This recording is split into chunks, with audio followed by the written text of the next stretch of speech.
नमस्कार, मैं हूं आपके साथ कविता राणा। पड़ोसी मुल्क चीन के घर से निकले कोरोना वायरस का प्रकोप ऐसा कि समूचे भारत में लोगों की जिंदगी चार दीवारी में कैद होकर रह गई। कई महीने बीत गए, लेकिन कोरोना का कहर जारी है। 1,52,000 कोरोना पॉजिटिव मरीज, जिसमें से 34,000 से भी ज्यादा लोग ठीक हो चुके हैं, लेकिन 4,337 लोगों को अपनी जान गंवानी पड़ी। इस किलर वायरस की चेन को ब्रेक करने के लिए पीएम मोदी ने 25 मार्च को लॉकडाउन का ऐलान किया। शुरुआत में हर किसी को यही लगा कि जल्द ही जल्द इस वैश्विक महामारी से हम पार पा लेंगे, लेकिन इसके उलट डरावने आंकड़े बढ़ते गए, हालात गंभीर होते गए, जिसे देखते हुए पीएम मोदी ने लॉकडाउन 2 की घोषणा की, फिर लॉकडाउन 3 और अब 31 मई तक लॉकडाउन 4 लगा हुआ है।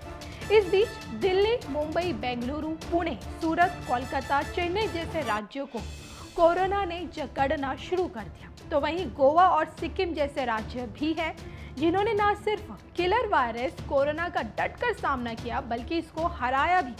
बहरहाल, अब जो खबर सामने आ रही है उससे यही अंदेशा लगाया जा रहा है कि बंद धार्मिक स्थलों के कपाट खुल सकते हैं। असल में देश के हालातों को देखते हुए लॉकडाउन 5 का खाका तैयार किया जा रहा है। सूत्रों की माने तो पीएम मोदी लॉकडाउन को जारी रखने का मन बना चुके हैं और मन की बात में लॉकडाउन 5 की घोषणा कर सकते हैं, लेकिन लॉकडाउन 4 की तरह लॉकडाउन 5 नए रंग रूप में समूचे भारत पर लगेगा। और बताया ये जा रहा है कि लॉकडाउन के 5वें चरण में कोरोना प्रभावित 11 शहरों को छोड़कर बाकी देश में छूट का दायरा बढ़ाया जा सकता है।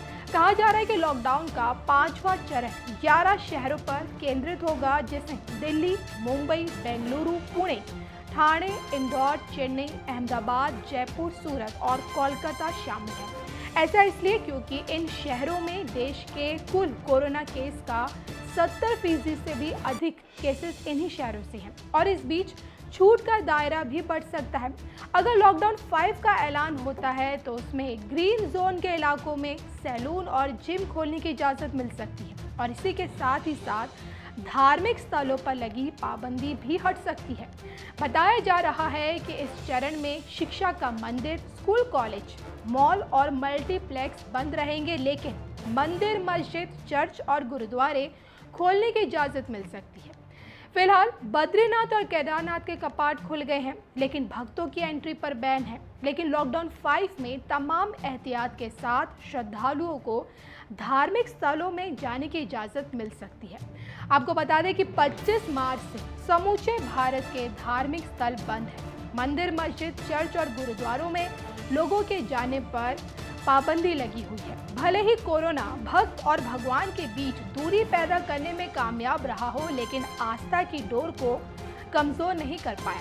लोग घर बैठे बैठे मां वैष्णो देवी से लेकर बाबा काशी विश्वनाथ के लाइव दर्शन कर पा रहे हैं। हिंदुओं ने जहां नवरात्र काल में घर पर रहकर शक्ति की उपासना की, तो वहीं ईद के मौके पर मुस्लिम समाज ने घर पर रहकर नमाज अदा की। वहीं खबर है कि अब नए रंग रूप में मां वैष्णो देवी की यात्रा शुरू होगी। अब ये देखना बाकी है कि मोदी सरकार 2 हफ्तों के लॉकडाउन 5 में किन नियम और शर्तों के साथ लोगों को धार्मिक स्थलों पर जाने की इजाजत देगी।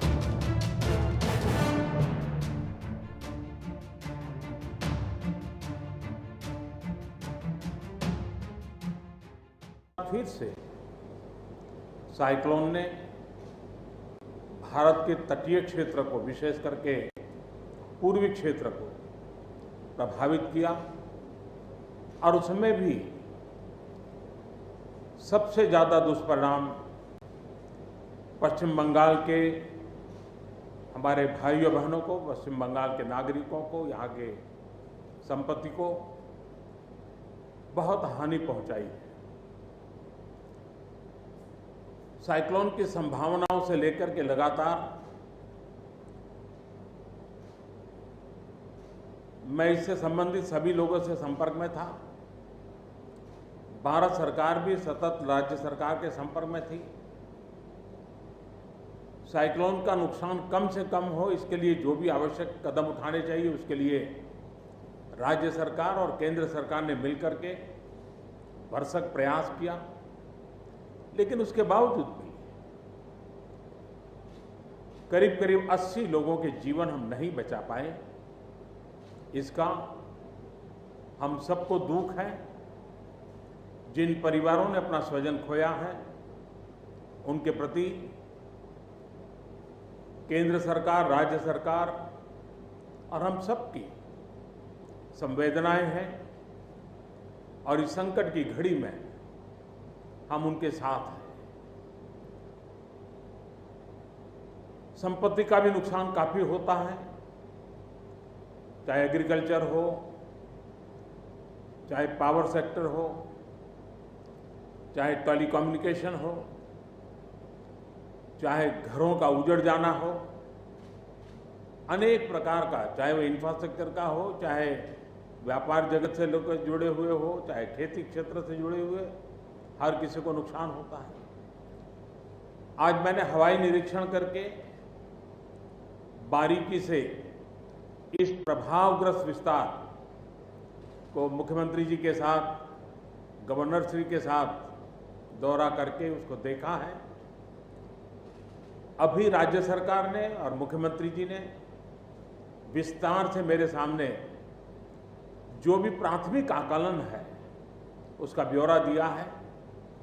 हमने तय किया है कि हो सके उतना जल्द डिटेल में सर्वे हो, कृषि का हो, पावर सेक्टर का हो, टेलीकम्युनिकेशन का हो, घरों की जो स्थिति है, इंफ्रास्ट्रक्चर की जो स्थिति है, केंद्र सरकार की तरफ से भी तत्काल एक टीम आएगी और वो टीम इन सभी क्षेत्रों में सर्वे करेगी और हम मिल करके रिहेबिलिटेशन हो, रिस्टोरेशन हो, रिकंस्ट्रक्शन हो, उसकी व्यापक योजना बना करके बंगाल की इस दुख की घड़ी में हम पूरा साथ देंगे, सहयोग देंगे और बंगाल जल्द से जल्द खड़ा हो जाए, बंगाल जल्द से जल्द तेज गति से आगे बढ़े, इसके लिए भारत सरकार कंधे से कंधा मिला करके काम करेगी और जो भी आवश्यकताएं होगी उन आवश्यकताओं को पूर्ण करने के लिए भारत सरकार के जो भी नीति नियम है उसका पूरी तरह उपयोग करते हुए पश्चिम बंगाल की मदद में हम खड़े रहेंगे। अभी तत्काल जो इस संकट की घड़ी में राज्य सरकार को कठिनाई न हो, इसके लिए एक एडवांस असिस्टेंस के रूप में 1000 करोड़ रुपया भारत सरकार की तरफ से व्यवस्था की जाएगी। साथ साथ जिन परिवारों ने अपने स्वजन खोए हैं उन परिवारों को प्रधानमंत्री राहत कोष से 2 लाख रुपया और जिन लोगों को इंजरी हुई है उनको 50,000 रुपये तक की सहायता देने का भी हम प्रधानमंत्री राहत कोष से करेंगे। पूरी दुनिया एक संकट से जूझ रही है, भारत भी लगातार कोरोना वायरस के खिलाफ लड़ाई लड़ रहा है। कोरोना वायरस की लड़ाई में जीतने का मंत्र और साइक्लोन में जीतने का मंत्र दोनों पूरी तरह एक दूसरे के ऑपोजिट है। कोरोना वायरस से लड़ने का मंत्र है जो जहां है वहीं रहे, जरूरत नहीं हो तब तक घर से बाहर न निकले और जहां भी जाए 2 गज की दूरी बनाए रखे। लेकिन साइक्लोन का मंत्र है कि साइक्लोन आ रहा है, जल्दी से जल्दी सुरक्षित स्थल पर आप शिफ्ट कर जाइए, वहां पर पहुंचने का प्रयास कीजिए, अपना घर खाली कीजिए। यानी दोनों अलग अलग प्रकार की लड़ाइयां एक साथ पश्चिम बंगाल को लड़नी पड़ी है। लेकिन उसके बावजूद भी ममता जी के नेतृत्व में राज्य सरकार ने भरसक प्रयास किया है। भारत सरकार ने भी लगातार उनके साथ रह करके इस संकट की घड़ी में जो भी आवश्यक, जो एडवांस में करने योग्य था, जो उसी समय करने का योग्य था और जो आगे दिनों के करने की आवश्यकता है, उसको भी पूरा करने का हम प्रयास करेंगे। आज समग्र देश को जिनके लिए गौरव है, ऐसे राजा राममोहन राय जी की जन्म जयंती है और उस समय मेरा पश्चिम बंगाल की इस पवित्र धरती पर होना मेरे मन को छूने वाली बात होती है। लेकिन संकट की घड़ी से हम जूझ रहे हैं, तब मैं तो इतना ही कहूँगा कि राजा राममोहन राय जी हम सबको आशीर्वाद दें ताकि समयानुकूल समाज परिवर्तन के जो उनके सपने थे उनको पूरा करने के लिए हम मिल बैठ करके, मिलजुल करके एक उज्जवल भविष्य के लिए, भावी पीढ़ी के निर्माण के लिए समाज सुधार के अपने कामों को निरंतर जारी रखेंगे और वही राजा राम मोहन राय जी को उत्तम श्रद्धांजलि होगी। मैं मेरे पश्चिम बंगाल के सभी भाइयों बहनों को विश्वास दिलाता हूं कि संकट की घड़ी में पूरा देश आपके साथ है। भारत सरकार कंधे से कंधा मिला करके आपके साथ आने वाले सभी कामों में खड़ी रहेगी। इसी संकट की घड़ी के समय आप सबसे मिलने आया हूं।